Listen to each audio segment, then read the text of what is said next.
Hare Krishna dear devotees, Dandavat Pranam.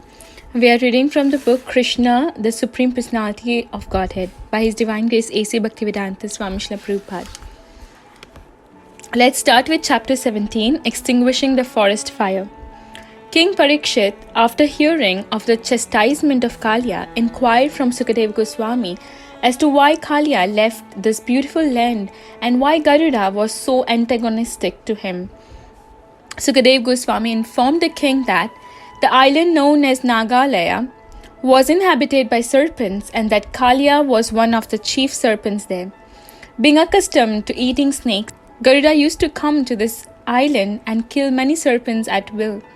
Some of them he actually ate, but some were unnecessarily killed.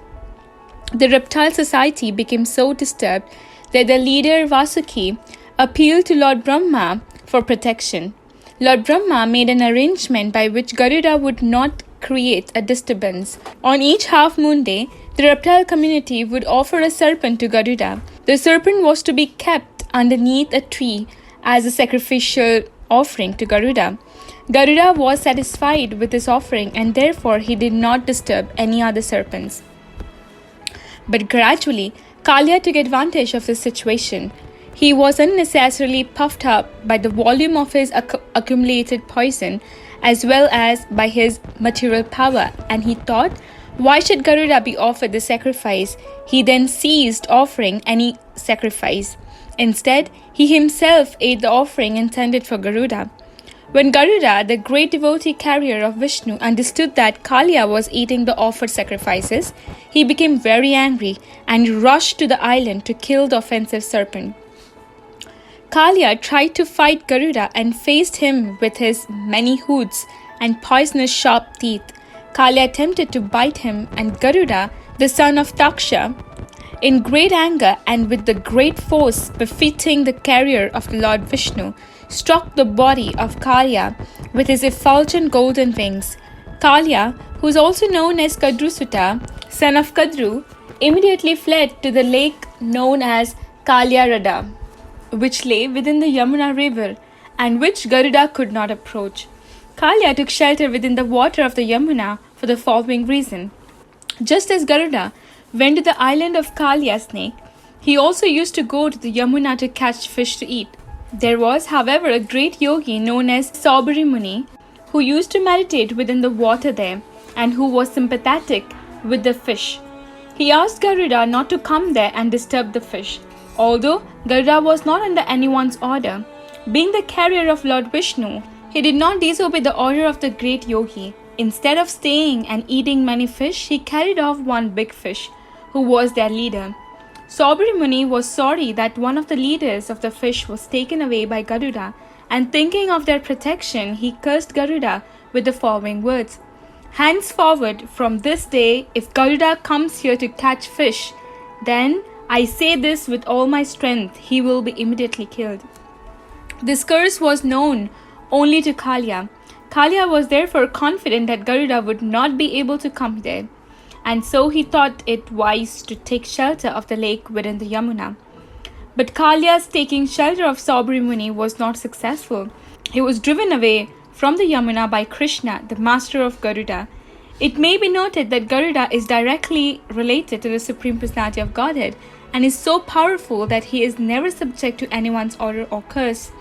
Actually, the cursing of Garuda, who is stated in Srimad Bhagavatam to be of the stature of the Supreme Personality of Godhead, Bhagavan, was an offense on the part of Saubhari Muni.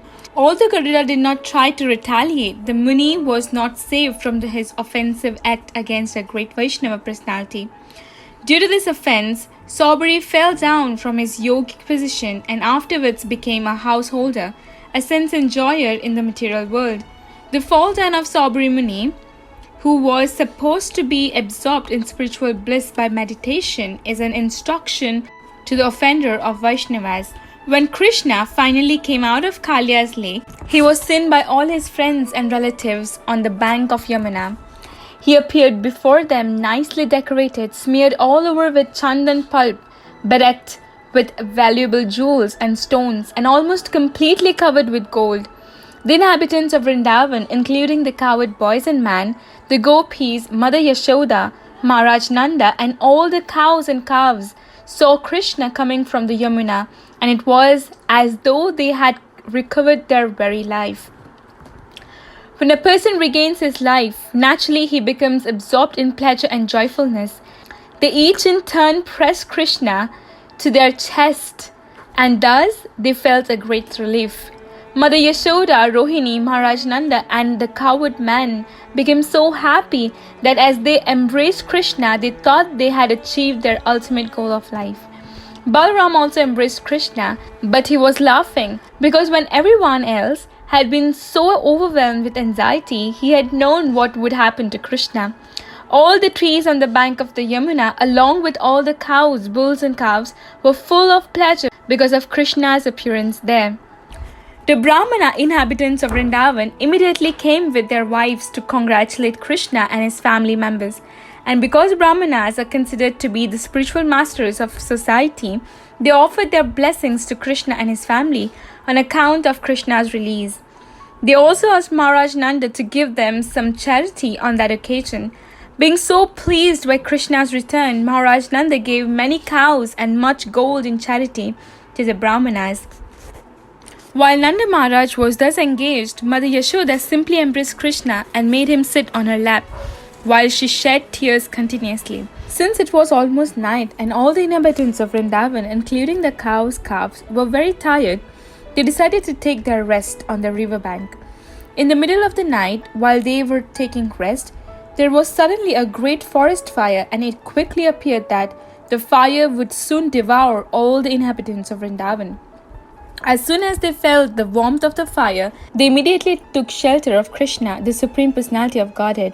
Although he was playing just like their child, they began to say, "Our dear Kṛṣṇa, O Supreme Personality of Godhead, our dear Balaram, reservoir of all strength, please try to save us from this all-devouring and devastating fire. We find no shelter other than you. This devastating fire will swallow us all." Thus they prayed to Kṛṣṇa, saying that they could not take any shelter other than his lotus feet. Lord Kṛṣṇa, being compassionate upon his own townspeople, immediately swallowed up the whole forest fire and saved them. This was not impossible for Kṛṣṇa because he is unlimited. He has unlimited power to do anything he desires. Thus ends the Bhaktivedanta purport of the 17th chapter of Kṛṣṇa, Extinguishing the Forest Fire. Thank you very much. Prabhupada ki jai.